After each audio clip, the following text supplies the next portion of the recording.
Fake news for anyone who remembers the Y2K of our time. Fake news hysteria continuing, which has my next guest asking if the media is hyping it to be the next summer of shark attacks or violent video games controlling children. But take a look at some of these headlines. PBS now warning about how fake news stories can affect your brain.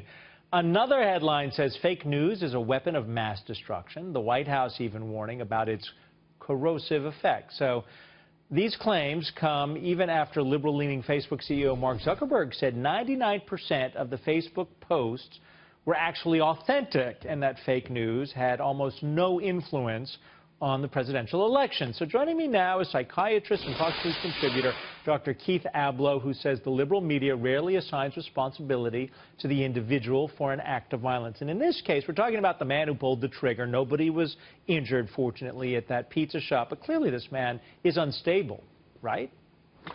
Well, clearly he bears the responsibility. We do have to look at this force in our culture. Because it's interesting, the liberals would complain about this, and Mark Zuckerberg would say 99% of things on Facebook are accurate. Hey, look, most profiles on Facebook aren't accurate. Facebook encourages individuals to fictionalize their existence. And the liberals, together with technology, have formed an unhealthy alliance. After all, look at Tinder. Tinder now says you can select more than two genders, select from more than two genders as to what you are. That's a lie. There's no evidence that people can be more than either female or male. Look at the borders. A country has to have borders. Well, not according to the liberals.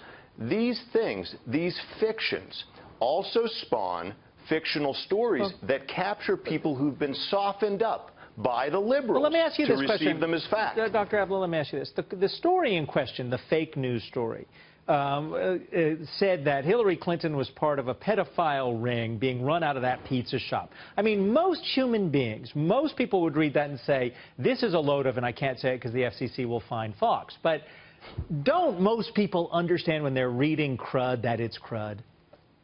No, they don't, because Balloon Boy captured the attention of the nation. That was a scam about a boy left in a basket that's floating away across the country. Never happened, completely conjured up. And we are very vulnerable to this stuff. Sure, look, there are people among us who will do the wrong thing faced with real news or fake news. That's on them.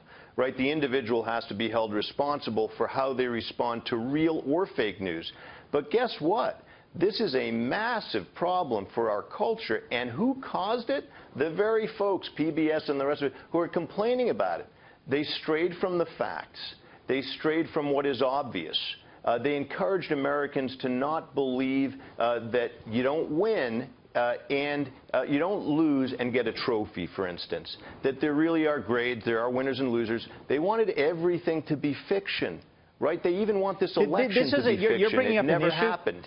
You know, about moral absolutes, and when you remove moral absolutes from the foundation of a society, you get this kind of craziness that takes place. There are books written about this.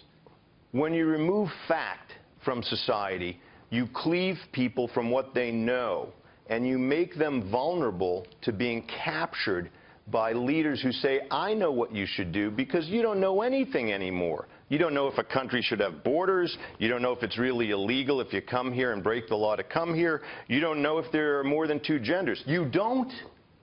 Okay, well, if we don't know that, we're lost, my friend.